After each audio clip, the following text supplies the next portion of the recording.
أعوذ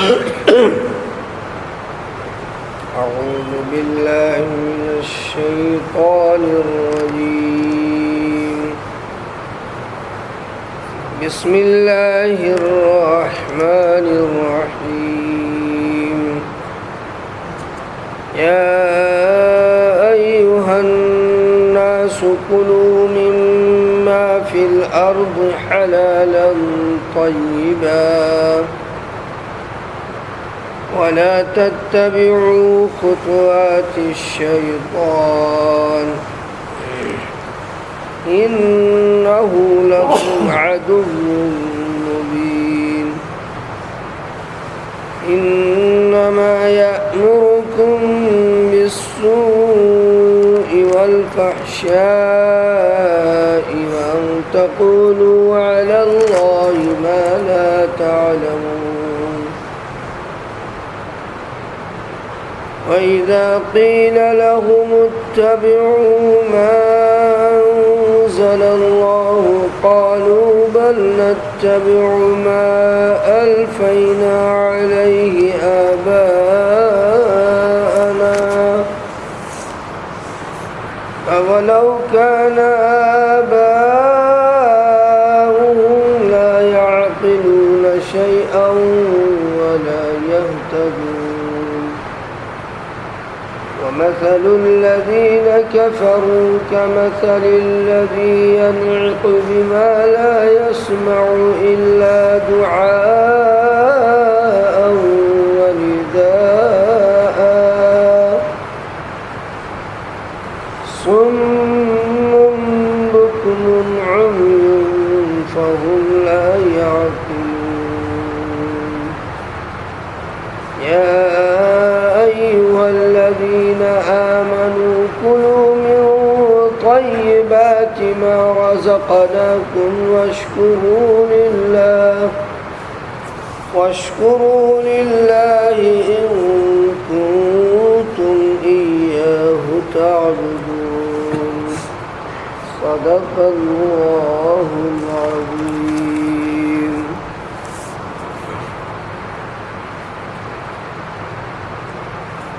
آج رجب کی 9 تاریخ یعنی 9 رجب 1436 ہجری مطابق 29 اپریل 2015 بروز بدھ.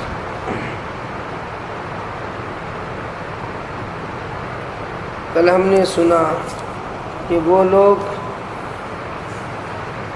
جنہوں نے اللہ کے ساتھ کفر کیا ہے، اللہ تعالیٰ کی ذات کا انکار کیا ہے اور اللہ تعالیٰ کو اور اللہ کے رسول کو، اللہ کے احکام کو، اللہ تعالیٰ کے فرامین کو فراموش کر کے دوسروں کے نقش قدم پر چل کر اپنی زندگی گزاری، ایسے لوگوں کے اعمال کو کل قیامت میں اللہ تعالیٰ حسرت و یاس بنا دیں گے، افسوس کی چیز بنا دیں گے اور وہ ہمیشہ جہنم میں رہیں گے. اللہ تعالی ہم سب کی حفاظت فرمائے. ایمان جو اللہ تعالی نے ہم کو اور آپ کو بغیر کسی درخواست کے اور بغیر کسی التجا کے عطا فرما دی ہے، یہ اتنی بڑی دولت ہے، دنیا میں اس سے بڑھ کر کوئی دولت نہیں.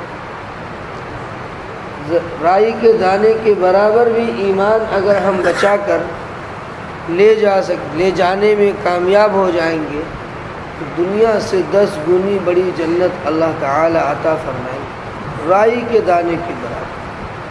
جبکہ ایمان کے تو 70 سے زیادہ شعبے اور ایمان کے بڑھنے کی کوئی انتہا نہیں.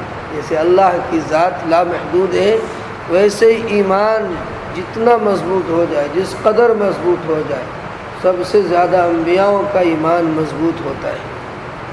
صحابہ کرام نے ایسے ایسے واقعات ایمان کی وجہ سے اپنے اوپر انہوں نے مصیبتیں جھیلی اور واقعات ان کی کتابوں میں محفوظ ہیں کہ آج پڑھ کر ہماری عقل اس بات کو قبول کرنے سے انکار کر دیتی ہے کہ ایسا بھی ہو سکتا ہے جبکہ ایسا ہوا ہے اور یہ حقیقت ہے۔ ایک صحابی ہیں، ان کا نام ہے حبیب بن زید رضی اللہ تعالیٰ عنہ۔ ان کو اللہ کے نبی صلی اللہ علیہ وسلم نے مسیلمہ کذاب کے پاس بھیجا، جنہوں نے نبوت کا دعویٰ کر دیا تھا۔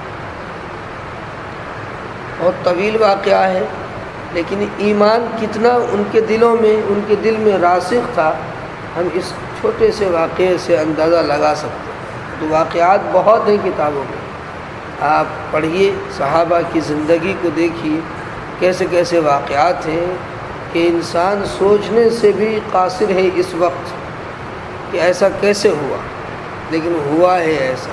حدیث کی کتابوں میں، تاریخ کی کتابوں میں یہ بات موجود ہے۔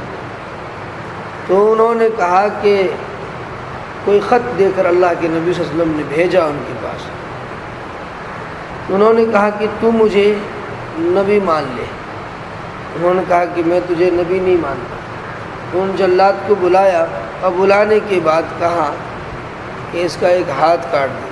مختلف طریقے سے کتابوں میں یہ بات ملتی ہے، ہاتھ کاٹ دے۔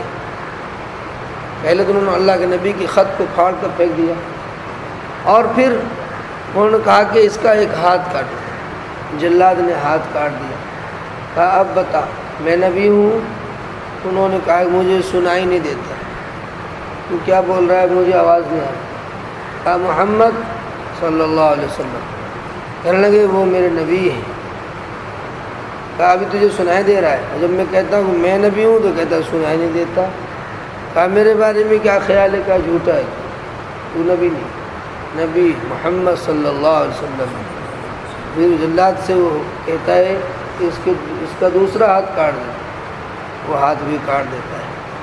کہتا اب بول میں نبی ہوں؟ کہا بالکل سنائی دیتا ہی نہیں، کیا کہہ رہا تو سمجھ میں نہیں۔ کہا محمد کے بارے میں کیا کہتے ہو؟ کہا میرے نبی ہیں محمد صلی اللہ علیہ وسلم۔ کہا واہ بھائی عجیب آدمی، میں اپنے بارے میں کہوں تو سنائی نہیں دیتا، اور محمد کے بارے میں کہوں تو کہتا ہاں وہ پیغمبر حق ہے۔ چنانچہ ان کے دونوں ہاتھ اور دونوں ٹانگیں کاٹ دی گئی، پھر بھی وہ اپنے اسی ایمان پر قائم اور دائم ہے۔ اور پھر اس نے کہا کہ اس کی جسم سے بوٹیاں نوچو، اینچی سے اس کے جسم سے بوٹیاں کاٹو، اور ہر بوٹی پہ وہ پوچھتا تھا میں نبی ہوں؟ تو وہ فرماتے کہ نہیں تو نبی نہیں، سنائی نہیں دے رہا مجھے۔ اور محمد آخر تک صلی اللہ علیہ وسلم کہ ہمارے رسول ہیں، پیغمبر ہیں، محبوب ہیں۔ چنانچہ وہ اسی عالم میں شہید کر دیے گئے، لیکن ایمان سے واپس نہیں لوٹے۔ اتنی بڑی دولت، ان کو پتہ تھا کہ ایمان اگر ہاتھ سے چھوٹ گیا اور دنیا کی ساری دولت مل گئی تو کچھ بھی نہیں ہے دولت۔ انگریزوں نے جب انگریزوں کے خلاف جہاد کا فتویٰ جاری ہوا تو علماء کرام کو انہوں نے پکڑا، کیونکہ علماء کرام ہی پیش تھے انگریزوں کے خلاف فتویٰ دینے میں۔ وہ بھی علماء کون؟ علماء دیوبند، سارے علماء نہیں تھے۔ ہاں اس وقت کچھ فرقے بن گئے، کچھ تو انگریزوں کی چاپلوسی میں لگ گئے، جو آج تک چاپلوسی ہی کر رہے ہیں۔ علماء حق یعنی علماء دیوبند۔ علماء دیوبند کی بھی عجیب غریب تاریخ ہے، اور یہ بھی اللہ تعالیٰ کی شان ہے کہ آج پوری دنیا میں ایمان کی جو تحریک ہے وہ علماء دیوبند سے ہی جاری اور ساری ہے۔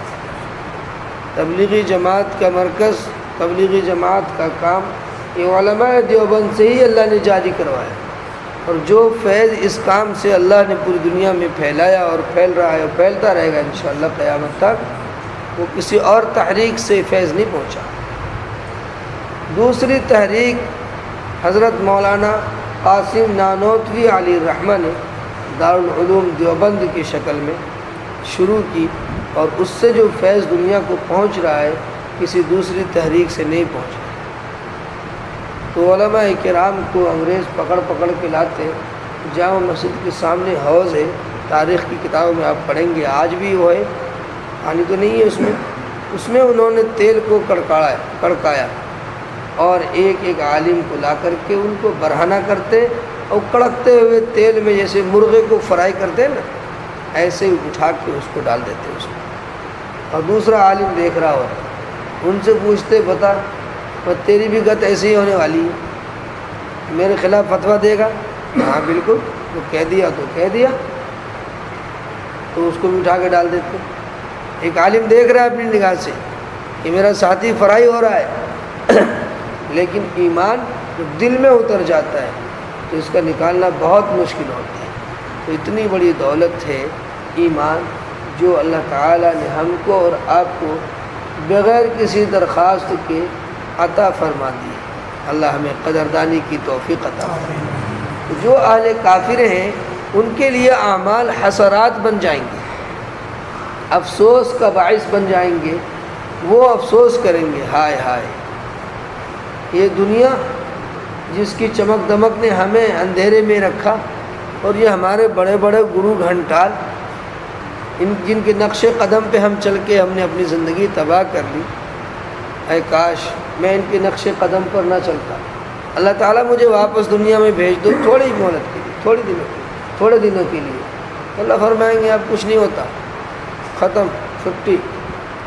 وما هم بخارجین من النار، وہ ہمیشہ جہنم میں رہیں گے، کبھی بھی جہنم سے وہ نکل نہیں سکیں گے۔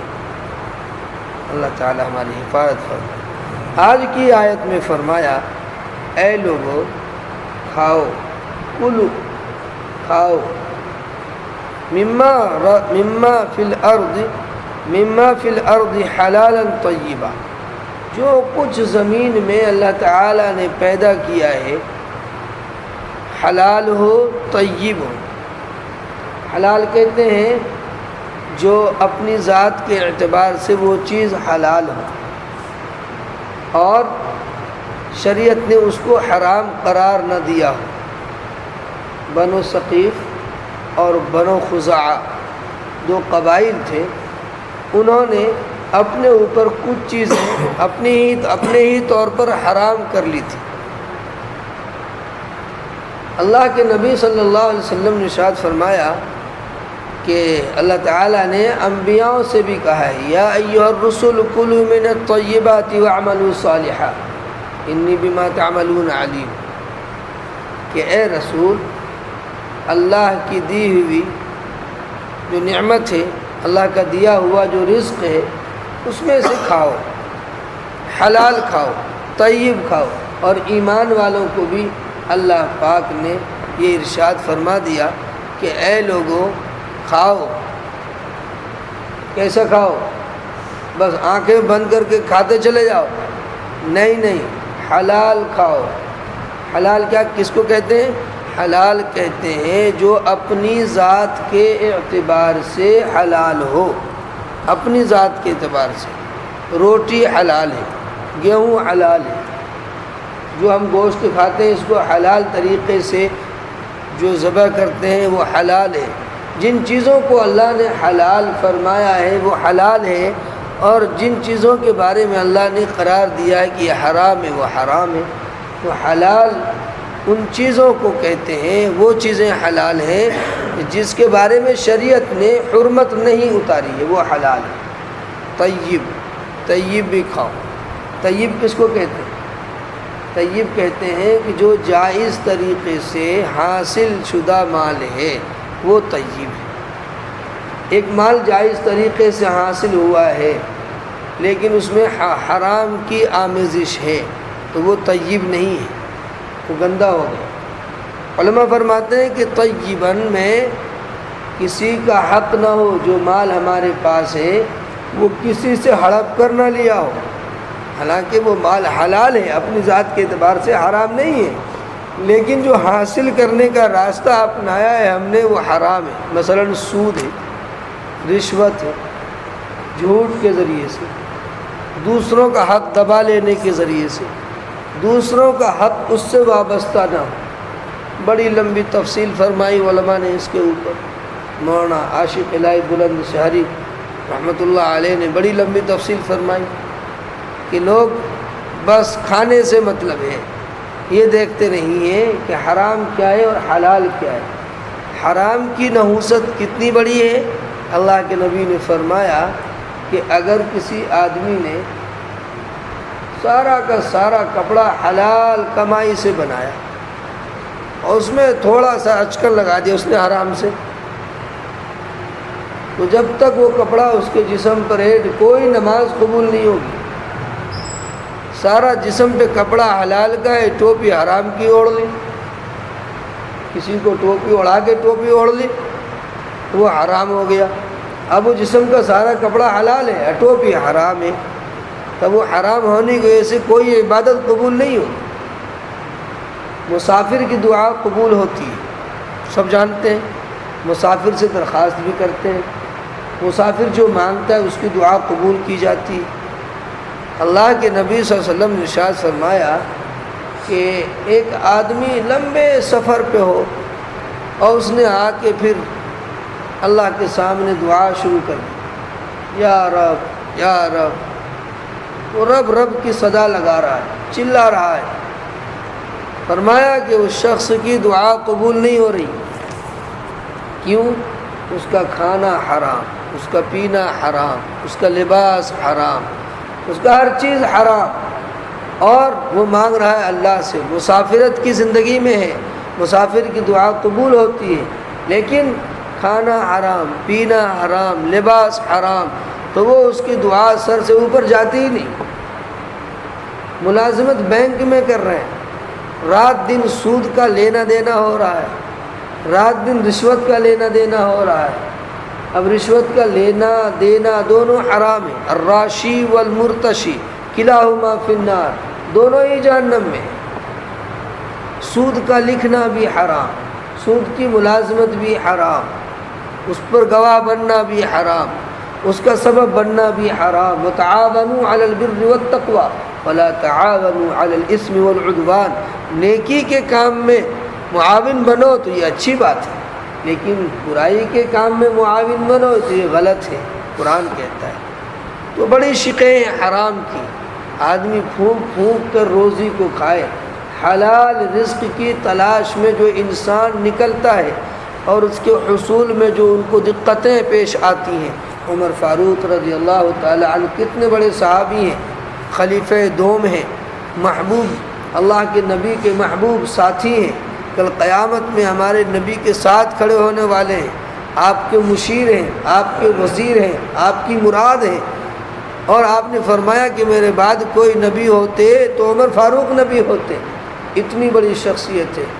ان کی بات سنیے کیا فرماتے ہیں، فرماتے ہیں کہ میں اپنے بال بچوں کی پرورش کے لیے حلال رزق کی تلاش میں نکلوں اور پھر میں راستے میں مر جاؤں تو مجھے اس کا کوئی غم نہیں ہے، میں اس راستے کو اس سے بہتر سمجھتا ہوں کہ میں جہاد میں نکلوں اور میں مال غنیمت واپس لے کر آؤں یا مار دیا جاؤں۔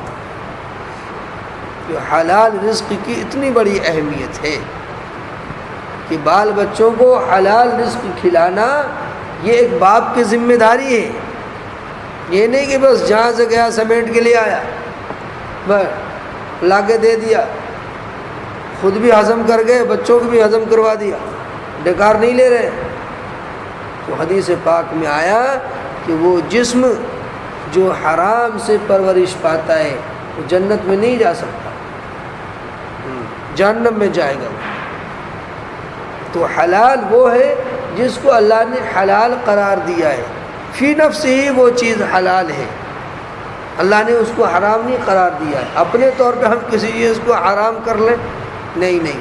عبداللہ بن مسعود رضی اللہ تعالی عنہ ایک دن بیٹھے ہوئے بکری کے کھر کو بھون کر کے نمک لگا لگا کے کھا رہے تھے۔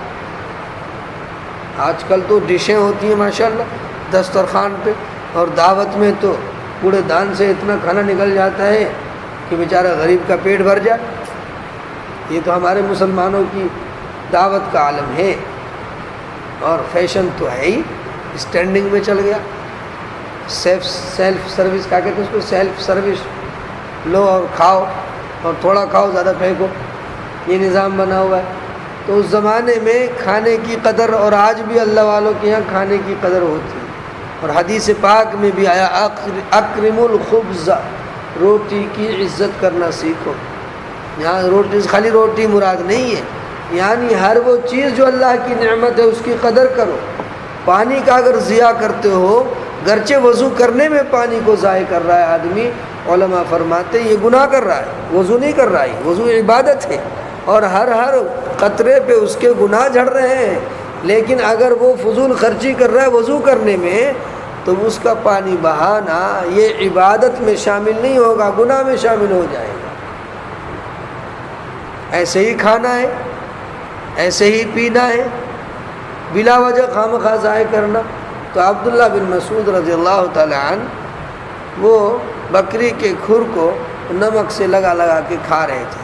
ایک صاحب آئے، کہنے لگے، عبداللہ بن مسعود نے فرمایا کہ تو بھی کھا لے۔ ان کا نہیں، میں نے اس چیز کو تو اپنے اوپر حرام کر لیا، میں نہیں کھا سکتا۔ آپ نے فرمایا کہ یہ شیطان کا دوست ہے، یہ شیطان کے راستے پہ چل رہا ہے۔ اب ایک چیز کو اللہ نے حلال قرار دیا ہے، تو حرام کرنے والا کون ہوتا ہے؟ چل توبہ کر، توبہ کر، اور جو قسم کھائی ہے اس کا کفارہ ادا کر اور آ جا میرے ساتھ، کھا لے۔ نہیں کھاتا تو نہیں کھا، لیکن اپنی قسم توڑ دے کہ جو حلال چیز اللہ تعالیٰ نے بنا دی ہے، تم کون ہوتے ہو حرام کرنے والے؟ تو یہ بنو ثقیف اور بنی خزاعہ، یہ دو قبائل تھے، انہی کے متعلق یہ آیت نازل ہوئی ہے۔ ایک شان نزول اس کی یہ بھی ہے۔ فرمایا یا ایھا النبی لم تحرم ما احل اللہ لک تبتغی مرضات ازواجک۔ ہمارے نبی کو بھی فرمایا گیا کہ جو چیز حلال اللہ نے کر دی ہے اس کو آپ بھی حرام نہیں کر سکتے جب تک اللہ کا حکم نہیں آتا ہے۔ مشہور واقعہ ہے، ہمارے نبی نے اپنے اوپر شہد کو حرام کر لیا کہ آج سے شہد نہیں کھانا۔ شہد کو اللہ نے شفا قرار دیا۔ واقعہ ہے، بہت طویل واقعہ ہے، لیکن سن لیجئے مختصراً کہ اللہ کے نبی صلی اللہ علیہ وسلم کے جو ازواج تھے، ان کے گھر تھے، کمرے بنے ہوئے تھے۔ ہمارے نبی صلی اللہ علیہ وسلم نے جہاں دین کی لائن سے ہماری رہنمائی کی ہے، وہاں معاشرت کی لائن سے بھی رہنمائی کی ہے کہ بیوی میں جاؤ تو کیسے رہو، ان سے کیسے حسن سلوک کرو، کیسی محبت کرو۔ یعنی کہ باہر حاجی صاحب بنے ہوئے ہیں اور بابو صاحب ہیں، تو گھر میں بھی بابو صاحب رہیں گے، اور بیوی بیچاری ڈری سہمی ہے کہ وہ بابو صاحب تشریف لائے، کہیں شان کے خلاف کوئی بات نہ ہو جائے اور برس پڑے، اور برس پڑنا کیا، اب تو برسا دیتے ہیں اوپر سے، ڈنڈا اور لات جوتے کی بارش ہو جاتی ہے۔ تو بہرحال اللہ کے نبی صلی اللہ علیہ وسلم تشریف لے گئے ایک گھر میں، ایک ازواج سے، عصر کی نماز کے بعد سلام دعا، خبر خیریت، چلو جی آگے چلو۔ ہر 11 بیویاں ہیں، ہر ایک کے پاس جانا ہے۔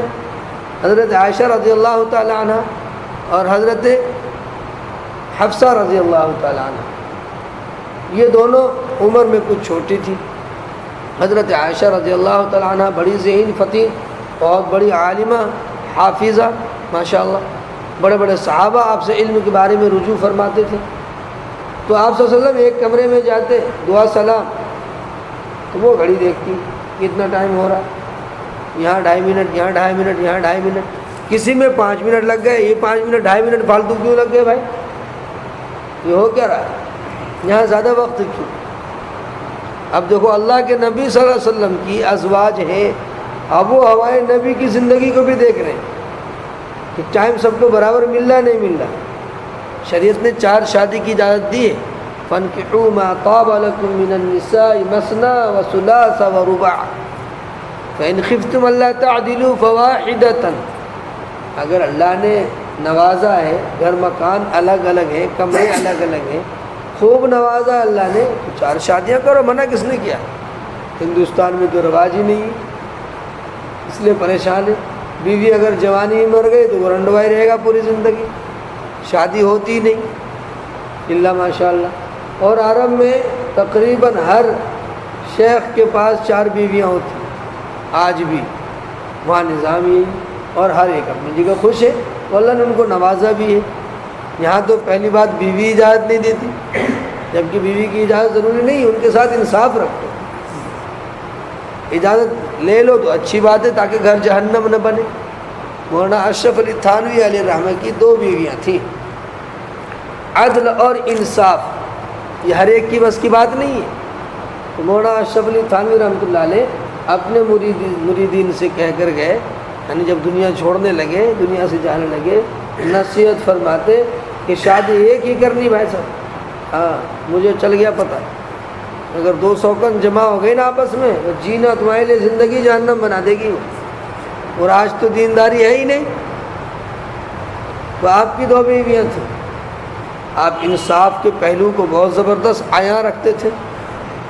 تو آپ جب تربوز لاتے تو اس کو بیچ میں سے کاٹ کے وزن کر کے ترازو پہ دیتے تھے، کتنا انصاف تھا۔ کا اتنا انصاف کرنے کے باوجود بھی شکایت آتی تھی، اچھا اس کو لال دیا، مجھے تھوڑا کم تھا لال، ادھر لال، ادھر والا حصہ لال زیادہ تھا، ادھر کم لال تھا، اب کر لو، اب حضرت کیا اس میں رنگ بھریں گے؟ کہا یہ اتنا انصاف کے باوجود بھی شکایت ہے، اس لیے کہا بھلے انسان تو ایک ہی کر لے، بس ایک پہ صبر کر لے، وہ سردردی لگی رہے گی۔ اور جو انسان 2 شادیاں 3 شادیاں اور 4 شادیاں کرتا ہے اور انصاف نہیں کرتا ہے، کسی کو آنکھ دکھاتا ہے، کسی کو گلے لگاتا ہے، تو کل قیامت میں وہ پکڑا جائے گا، بچے گا نہیں۔ تم نے کس نے کہا تھا شادی کرنے کے لیے؟ قرآن نے بھی کہا ہے فَانْكِحُوا مَا طَابَ لَكُمْ، تمہارا دل چاہتا ہے کہ میں نکاح کروں تو مثنا 2 کر لے، 2 کر لے، وثلاث 3 کر لے، ورباع 4 کر لے۔ فَإِنْ خِفْتُمْ أَلَّا تَعْدِلُوا، اگر تمہیں ڈر لگتا ہے، قرآن کہہ رہا ہے، اللہ بھی کہہ رہے ہیں، اگر تمہیں ڈر لگتا ہے کہ انصاف نہیں ہو سکے گا فَوَاحِدَةً، تو ایک ہی کر لے، بس نا انصافی نہ کرے۔ تو اللہ کے نبی صلی اللہ علیہ وسلم تشریف لے جاتے، ایک کمرے میں، دوسرے کمرے میں، تیسرے میں، ایک کمرے میں تھوڑی دیر ہو جاتی۔ حضرت عائشہ حضرت حفصہ نے آپس میں مشورہ کیا کہ یہ کیا چکر ہے، یہاں دیر کیوں ہوتی؟ اچھا کوئی راز ہے؟ تو اللہ کے نبی صلی اللہ علیہ وسلم کی خدمت میں وہ بیوی شہد پیش کر دیا کرتی، تو اللہ کے نبی صلی اللہ علیہ وسلم شہد چاٹنے لگتے تو اس میں تھوڑی دیر لگ جاتی۔ اب حضرت عائشہ رضی اللہ تعالیٰ عنہ نے مشورہ کیا کہ دیکھو ان کے بعد ہمارے پاس آئیں گے حضور تو ہم ناک بند کر لیں گے، ہم کہیں گے آج کیا بات ہے، بدبو سی آ رہی آپ کے منہ سے، آپ اللہ کے نبی صلی اللہ علیہ وسلم کے بدبو سے بہت نفرت تھی، کیونکہ آپ پاس ہمارے وقت فرشتے آیا کرتے تھے، اس لیے آپ نے کچی پیاز اور لہسن کھانے سے منع فرمایا کہ کھا کر مسجد میں آؤ، اس کی بدبو سے فرشتوں کو تکلیف ہوتی ہے۔ تو حضرت عائشہ نے یہ ترکیب بنائی کہ یہاں سے ہم یہ نظام بناتے ہیں، تو ٹائم برابر نہیں ہو رہا ہے، لہٰذا وہ کیا کھلاتی پلاتی ہیں، اس میں دیر ہو جاتی ہے۔ تو آتے ہی فرمایا گیا آج تھوڑی سی بدبو آ رہی، تو ہمارے نبی کو ناگوار لگی یہ بات۔ اگلے کمرے میں گئے تو حضرت حفصہ تھی، کیونکہ دونوں نے آپس میں مشورہ کر لیا تھا، انہوں نے بھی کہا کہ آج کچھ منہ سے تعفن سا آ رہا ہے۔ ہمارے نبی نے فرمایا وہ شہد کی وجہ سے، شہد آپ چاٹیں گے تھوڑا بہت آتا ہے منہ سے کچھ، تو ہمارے نبی نے فرمایا کہ بھائی آج کے دن سے مجھے شہد کھانا ہی نہیں، آج سے نہیں کھانے کا، بھائی یہ تو تکلیف، ان کو تکلیف ہو رہی، فرشتوں کو تکلیف ہوگی۔ ہمارے نبی صلی اللہ علیہ وسلم نے اس چیز کو جس کو اللہ نے حلال قرار دیا ہے، ہمارے نبی نے اپنے اوپر حرام کر لیا، تو پوری صورت اتار دی اللہ تعالیٰ نے، یا ایھا النبی لم تحرم ما احل اللہ لک تبتغی مرضات ازواجک، بیویوں کی خواہش کو چاہنے کے لیے، ان کی خواہش کی تکمیل کے لیے تم نے ایک حلال کردہ چیز کو حرام کر دیا۔ واہ بھائی واہ، ایسا کچھ نہیں ہے، کھاتے رہو اس کو، ہم نے حلال کیا ہے۔ تو ہمارے نبی کے لیے حکم نازل ہو گیا، تو ہم اور آپ کون ہوتے ہیں حرام کرنے والے؟ ایک چیز نہیں کھانی، مت کھاؤ، لیکن یہ مت کہو کہ ہمارے لیے حرام ہے یہ، تو اللہ نے حلال جو چیز بنا دی ہے حلال ہے، اس کو حلال سمجھ کے کھاؤ۔ ہاں اس کا دھیان رہے کہ طیب ہو، حلالاً طیبہ۔ کلو کے اندر علماء فرماتے ہیں، مولانا عبد الماجد دریابادی علیہ رحمہ، کلو کے اندر کلو کھاؤ ہر وہ جائز چیز جس کو اللہ نے جائز قرار دیا ہے، اس سے انتفاع حاصل کرنا، یعنی اس سے فائدہ اٹھانا، یہ سب کلو کے اندر داخل ہے، صرف کھانا ہی نہیں ہے، ہر جائز چیز سے فائدہ اٹھانا یہ کلو ہے۔ اور حلال جس کو اللہ نے حلال قرار دیا ہے بذات خود وہ حلال ہے، حرام نہیں ہے شریعت میں، وہ حلال ہے۔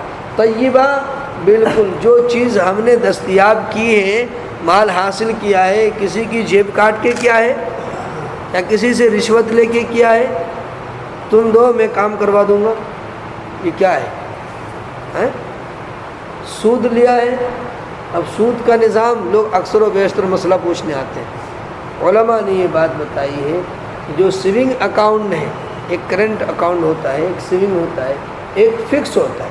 فکس ڈپوزٹ جو ہے یہ فکس تو جائز نہیں ہے کہ 10 سال کے لیے فکس کروا دیا کہ 10 لاکھ روپے 20 لاکھ روپے بن جاتے ہیں، کہا نہیں، جو راس المال ہے آپ کا اس سے جو زیادہ مل رہا ہے وہ سود ہے، اس کو کیا کریں گے آپ؟ حتیٰ کہ علماء نے تو بینک میں پیسہ جو اصل تقویٰ ہے وہ تو یہی ہے کہ بینک میں پیسہ جمع کرنا ہی نہیں چاہیے، چونکہ وہاں سود کا ہی لین دین ہوتا ہے، اسی میں الٹ پھیر ہوتی ہے۔ اب اس الٹ پھیر میں سود کے لینے دینے میں ہمارا اور آپ کا بھی پیسہ رہتا ہے۔ وَتَعَاوَنُوا عَلَى الْبِرِّ وَالتَّقْوَىٰ کے تحت جو ہے مولانا اشرف علی تھانوی علیہ رحمہ فرماتے ہیں کہ بینک میں پیسہ جمع کرنا بھی صحیح نہیں ہے، اعلیٰ تقوی کی بات ہے۔ وہ آج کل جیب میں رکھو تو جیب کٹ جاتی ہے، گھر میں رکھو تو باکس لے کے بھاگ جاتا ہے، اب کرے تو کیا کر؟ محفوظ رکھنے کے لیے علماء نے فرمایا، مفتی سعید دارالعلوم دیوبند کے شیخ الحدیث نے اپنے ایک بیان میں یہ بات ارشاد فرمائی، غالباً لندن میں بیان تھا ان کا، کتاب میں یہ بات موجود ہے۔ فرمایا کہ اس نیت سے سیونگ اکاؤنٹ کھلواؤ کہ اس میں جو میرے پیسوں میں جو میرا اپنا پیسہ ذاتی ہے اس میں جو انٹرسٹ آئے گا، جو سود آئے گا، اس سود کو ہم کسی غریب کو بغیر ثواب کی نیت سے دے دیں۔ کوئی بیوہ ہے، کوئی بن بیاہی لڑکی ہے، کمزور ہے، بنا ثواب کی نیت سے دے دو اس کو، بینک میں مت چھوڑو، پھر نہ وہ تمہارے پیسے سے وہ تمہارا نقصان پہنچائیں گے۔ آج کیا ہو رہا ہے؟ ہمارے ہی پیسوں سے آج اسلام کے خلاف لوگ سازشیں رچ رہے ہیں اور انہی پیسوں کو استعمال کر رہے ہیں۔ یہ ایف سی، پیپسی، سیپسی، کیا کیا مصیبتیں، یہ ساری چیزوں کے اندر کیا ہے؟ وہ ہم پیتے ہیں، دھڑلے سے کھاتے پیتے ہیں ان چیزوں کو، اور اس کا سارا ٹیکس اسلام کے خلاف جا رہا ہے، اس کی آمدنی اسلام کے خلاف جا رہی ہے۔ تو فرمایا کہ وہ جو بینک میں تم نے پیسہ جمع کیا ہے، اپنے پیسے جو تمہارے اپنے ہیں وہ تو تمہارے ہیں، اس میں کوئی بات نہیں، وہ تو حلال ہے، بالکل طیب ہے۔ اب جو اس پہ انٹرسٹ آیا ہوا ہے، سود کے پیسے آئے ہوئے ہیں، وہ تمہارے لیے حلال نہیں ہے، حرام ہے۔ اس کا طریقہ علماء نے یہ بتایا ہے کہ ان پیسوں کو نکال لو، چھوڑو مت بینک میں، نکال لو ان کو، اور نکال کر کسی غریب کو، کسی بیوہ کو، کسی یتیم کو، کسی مسکین کو بنا ثواب کی نیت کے دے دو۔ مت بتاؤ ان کو کہ انٹرسٹ کے پیسے ہیں، دے دو ان کو، لیکن پتہ ہونا چاہیے کہ واقعی یہ ضرورت مند ہے۔ ایسے بہت سے لوگ ہیں جو ضرورت مند ہوتے ہیں، ہم وہاں نہیں چھوڑیں گے ان پیسوں کو۔ لوگ کیا کرتے ہیں؟ انٹرسٹ کے پیسے نکالتے ہیں، لیٹرین بنا لیتے ہیں۔ اس میں لیٹرین کرنے کون جا رہا ہے؟ بھائی انتفاع تو ہم کر رہے ہیں، فائدہ ہم حاصل کر رہے ہیں۔ اگر پیٹ بند ہو جائے، لیٹرین نہ ہو، پھر پریشانی کس کو ہوگی؟ تو ہم تو پیٹ خالی کرنے کے لیے جا رہے ہیں، اپنا ہی فائدہ اٹھا رہے ہیں، تو ابھی لیٹرین بنانے سے تھوڑے ہی حلال ہو جائے گا، پیشاب خانے بنانے سے تھوڑے ہی حلال ہو جائے گا۔ ایسے بہت سے واقعات ہیں، بتاتے ہیں لوگ، افسوس بھی کرتے ہیں۔ بہت سو کو مسئلہ پتہ ہی نہیں ہے، پتہ ہے تو وہ پوچھتے ہی نہیں، چھپا لیتے ہیں۔ اچھا ہے جتنا ہے ڈال لو، کم ہے، کیونکہ آج کل تو ویسے بھی ضروریات اتنی بڑھا دی ہم نے کہ جتنا ہی ڈال لو کم ہے، اس لیے نہ حلال دیکھنا نہ حرام دیکھنا۔ ہم تو الٹی سیدھی کمائی جمع کر لیں اور مر جائیں، اور کل قیامت میں اللہ تعالی ہماری پکڑ کرے گا تو پیچھے والی جو ہماری نسل ہے وہ تو موج مستی کرتی رہے گی، ہمیں یاد بھی نہیں کرے گی، اور ہماری وہاں ٹھکائی اور پٹائی شروع ہو جائے گی۔ تو اس لیے حلال، جو حلال رزق ہے اس کو کھاؤ، خوب کھاؤ، مزے سے کھاؤ۔ تو علماء فرماتے ہیں، اللہ نے فرمایا کلو، کھاؤ۔ یہ اللہ تعالیٰ نے حکم نہیں کیا کہ کھاؤ، کھاتے چلے جاؤ، نہیں، وہ دل چاہے تو کھاؤ، نہ چاہے تو مت کھاؤ۔ یہ امر واجب نہیں ہے، ضروری نہیں ہے کہ تم کو کھانا ہی کھانا ہے۔ ایک آدمی کو مچھلی پسند نہیں کھاتا ہے، وہ ڈاکٹر نے منع کیا ہوا ہے، اب تھوڑے ہم کہیں گے کلو تم کھاؤ، نہیں کھانا پڑے گا ڈنڈا لے کے، ایسا کچھ نہیں، لیکن جائز ہے۔ تو طیب میں بہت طویل تفسیر علماء نے لکھی ہے کہ اب اس نتیجے پہ ہم پہنچتے ہیں کہ طیب مال کو حاصل کرنے کے لیے ہمیں یہ دیکھنا چاہیے کہ جو چیز ہمارے پاس آ رہی ہے اس میں حرام کی آمیزش تو نہیں ہے۔ ایک بالٹی دودھ ہے، پاک ہے، طیب ہے، ایک قطرہ پیشاب کا ڈال دیا، ہو گیا کام اس کا. ایک قطرہ شراب کا ڈال دیا، کام ہو گیا ختم، ناجائز ہو گیا. تو ایسے ہی جو مال ہم لے رہے ہیں، جس کو ہم کھا رہے ہیں، حاصل کر رہے ہیں، حدیث پاک میں آیا کل قیامت میں اللہ پوچھیں گے کہ مال تم نے حاصل کہاں سے کیا تھا اور خرچ کہاں کیا تھا.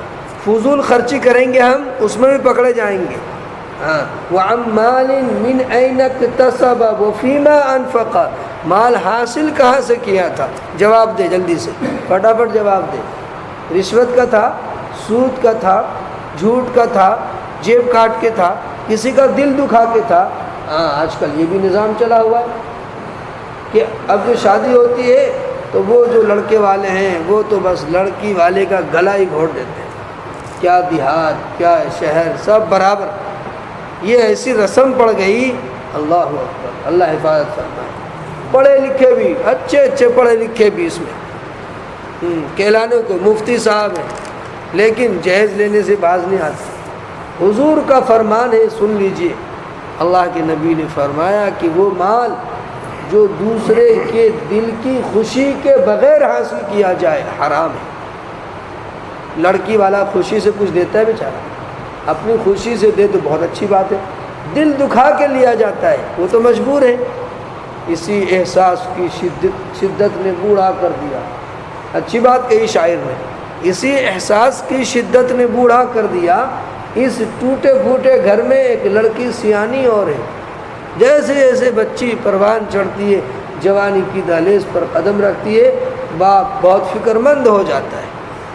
کیسے شادی کیا، کیسے بیاہ ہو بچی. ڈیمانڈ اتنے موٹے موٹے ہیں کہ بس اچھے خاص سے کھاتے پیتے لوگ پیسہ رکھنے کے باوجود بھی وہ کنوارے ہی مر جاتے ہیں، کنوارے مر جاتے ہیں. اللہ تعالیٰ مسلمانوں کو عقل سلیم دے. یہ ایسی رسم پڑ گئی ہمارے معاشرے میں کہ سمجھتا ہی نہیں انسان. سادگی کے ساتھ تو شادی کرنا ہی نہیں ہے، بس موٹی رقم چاہیے. کار چاہیے تو 20 لاکھ 25 لاکھ کی چاہیے.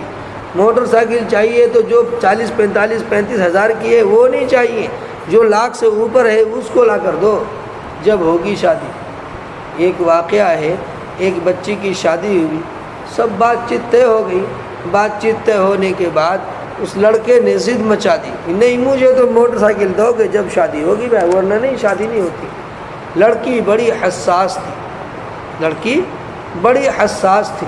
اس نے اپنے باپ کی مجبوری کو دیکھا تو باپ نے چونکہ رشتہ ہو چکا تھا، کہیں سے اپنا لے دے کے انتظام کر دیا اور اپنے داماد کے لیے، اس ظالم داماد کے لیے، داماد وہ داماد ہے کوئی، سسر جو ہوتا ہے وہ باپ کے درجے میں ہوتا ہے، اور باپ کا رتبہ کتنا بڑا ہے. اللہ کے نبی نے فرمایا تمہارے 3 باپ ہیں. ایک تو تمہارا باپ ہے جو تمہاری پیدائش کا سبب بنا ہے، ایک وہ باپ ہے جس نے تمہارے نکاح میں اپنی لڑکی کو دیا ہے، پال پوس کر جوان کر کے اپنی بچی کو تمہارے حوالے کر دیا. تم ہوتے کون تھے اس کے، لیکن دے دیا اسلامی رشتے کی وجہ سے.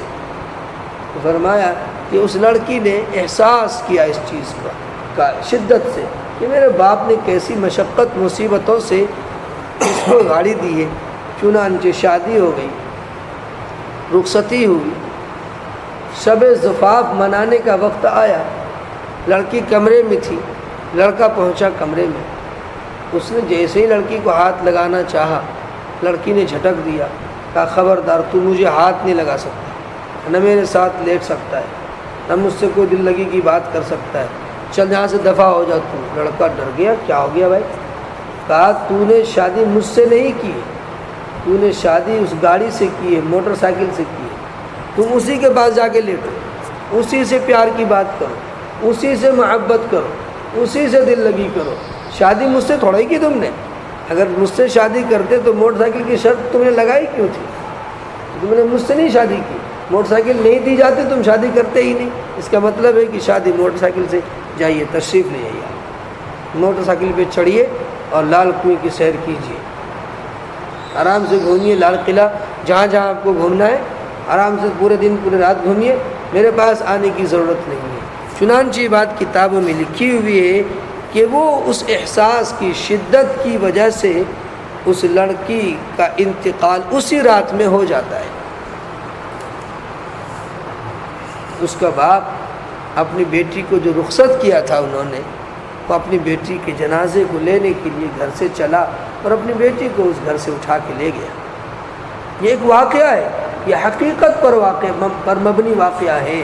آپ اخبارات دیکھیے، رسائل دیکھیے، حقیقت کی چھان بین کیجئے، ہر گھر میں یہ آپ کو یہ بات ملے گی، پائی جائے گی کہ جو لڑکی جہیز لے کر نہیں آتی ہے اس کی زندگی جہنم بنا دی جاتی ہے، یا تو وہ خودکشی کر کے مرتی ہے یا اس کو زہر کا انجیکشن لگا کر اس کو بس موت کے آغوش میں پہنچا دیا جاتا ہے۔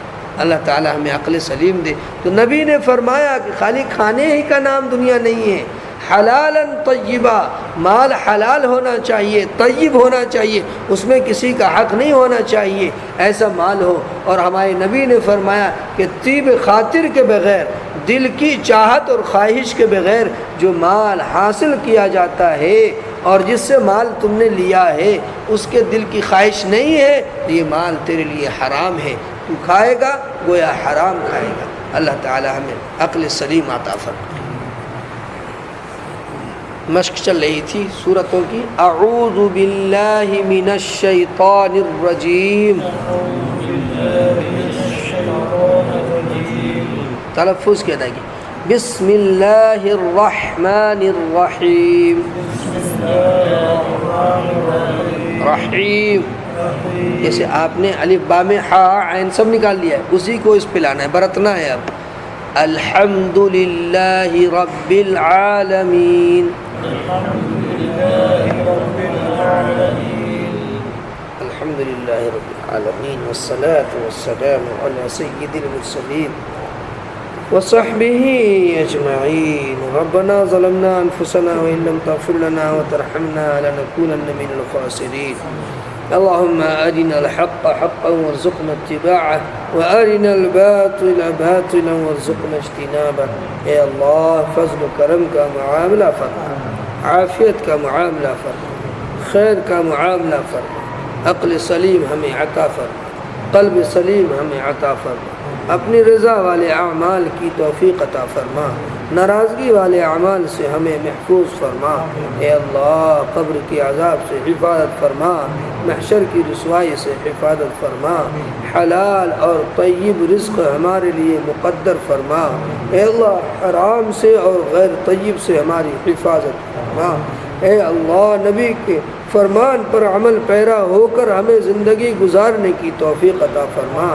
اے اللہ دوسروں کے مال کو اپنا حصہ اور اس کو حاصل کرنے کو ناجائز طریقے سے حاصل کرنے کی جو ہماری سوچ ہے، اے اللہ ہماری اس سوچ کو ختم فرما، مثبت سوچ پیدا فرما، منفی سوچ سے ہماری حفاظت فرما، ہمارے بیماروں کو شفا نصیب فرما، پریشان حال بھائیوں کی پریشانیوں کو دور فرما۔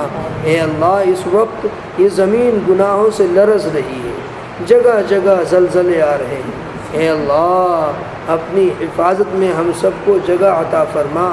اے اللہ اپنی ناراضگی کو دور فرما۔